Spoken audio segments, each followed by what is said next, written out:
Hey everyone, so in this video we're going to look at another object that is in Unity 2021.1. So in the previous video I showed you how to use the pre-made mirror object. Problem with the mirror object, other than the glitch that we came across when we used it, is that it's a plane shape, as in P-L-A-N-E, not P-L-A-I-N. So it's a plane shape. So it's pre-built for that shape. So if you want to put a reflective surface on an orb or a cube or something that you designed in Blender or whatever, you really can't use that because it has a pre-made shape. So for that, you would use a reflection probe, and these are much easier to use than in previous iterations. So again, this is 21.1, and all I did was go to File, go to New Scene, and then in this case I chose Basic Indoor. That's it. Everything here is the default settings. So we're just going to zoom in here. So we have the ground. Let's increase how much the light is shining on it so we have more area to be reflected. So with the light selected, we're just going to change shape to box, and then let's increase that box size to say 5 by 5. Got quite a bit of glow there, so here's the emission section. Let's just bring that intensity way down. So something like that should be fine. Okay, so now let's put another object in this scene so we can differentiate between the ground and another object. So we'll just do game object, 3D object, cube. We'll also put this in the same vicinity. Let's give this its own color, create, and let's go to material, and we'll just call this red. We'll click on it, and we'll click on surface inputs, make it red. And then we just drag and drop it, so that's red. Okay, so now let's also take our light, because the sides are dark and so that won't reflect very well. Let's just rotate this a little bit so it's reflecting there. Right, we're going to make our plane bigger now. Actually, our plane is already bigger. The problem is the light. Let's raise that up and let's go 10 by 10. There we go. Okay, so now we got more to look at.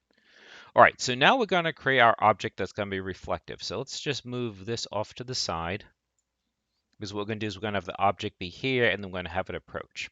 So game object, 3D object, and we'll make, say, a sphere.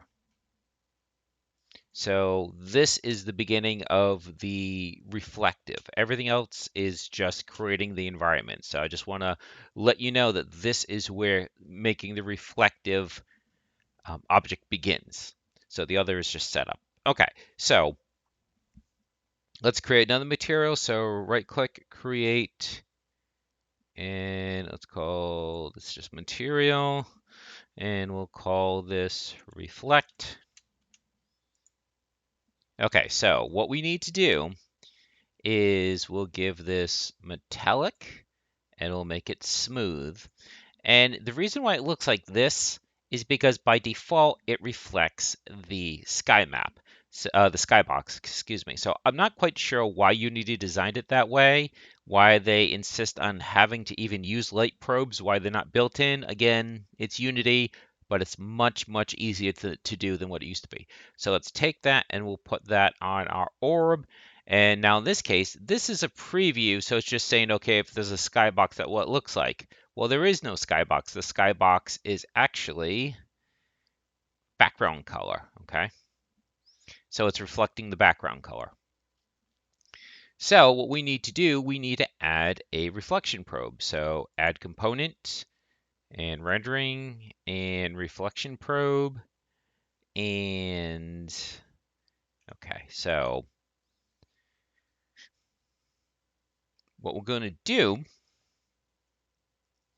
so here's reflection probe type. The only time you would use baked is if the objects that are going to be reflected don't move. In other words, it gets rendered once, that way it doesn't keep getting rendered over and over and over again, because that will have a massive impact on how much processing is going on.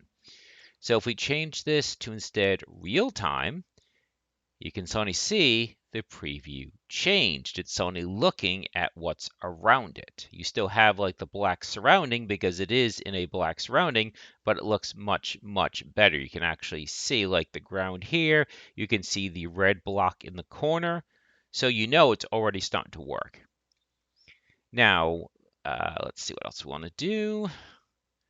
Honestly, that's about it. So if I was to take this and just move it closer, and we run it, you should see the red really close, and it is, okay? Now let's move that back away, and we're just going to quickly add a script that's going to move it. So for it to move, we need a rigid body. So physics, rigid body, and let's get rid of gravity. Right click, create a C# script, and we'll just say move orb.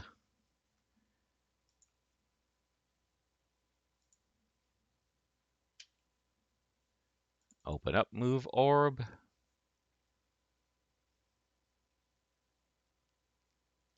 And in the start section, we'll just do get component rigid body. That's the component we just added.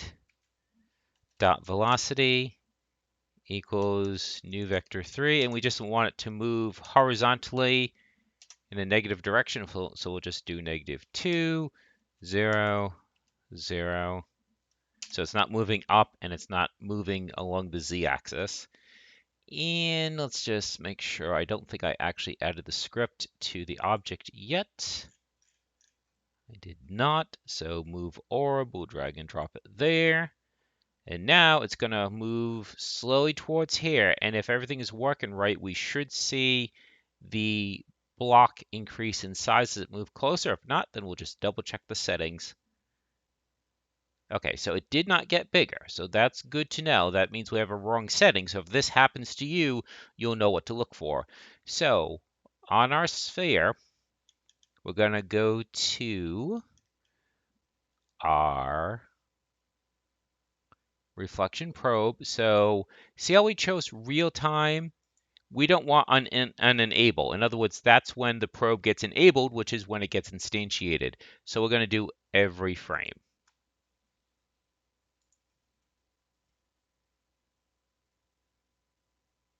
And there you go. So now you can see it is definitely getting bigger. So just like that, what used to be quite arduous is actually quite easy now. So using the 21.1 build, using the pre-made HDRP project template, if you create a new scene, all it really takes to make a reflective object is you create a material and then you add the reflection probe component to that object, and that's about it. This used to actually be quite a bit harder. Like I said, there are certain considerations, like for instance, again, this will take up much, much more processing. This is just one object. Imagine if you have a bunch of objects that are all in real time recalculating reflections, particularly when you have reflections based on reflections. Okay, so you got to be mindful of how this can become exponentially more resource intensive. Okay, so if you have things where nothing should really impact, at least not meaningfully, the reflection, then you can use a baked reflection as long as, again, nothing comes really close to it, and so it's not obvious that the reflection isn't actually reflecting in real time. But if you have something moving, then you really got to use that real time, or else it's going to look wrong. At least I feel it would. It's certainly your decision, whatever kind of look you are trying to achieve. But I think that's it. I don't want to drag out this video. I just wanted to show this because when I was a new user of Unity, I could not stand how convoluted and challenging it was to do something which seemed to me, again, something that was very simple and should be baked in to Unity, and now it is. So again, if you're using 21.1 and you're using the pre-made project, all you do is create a new scene, create your material, and then add a reflection probe, and that should about do it. So if you have any questions, let me know. What I'll probably do is I'll do a couple more of these and then I will repost it as one large video because I've had people say that they prefer that once a series is done, they want to just watch the whole series at once rather than the bits and pieces. So we'll see what other topics are with covering. So again, if you find this useful, just let me know and please enjoy the rest of your day.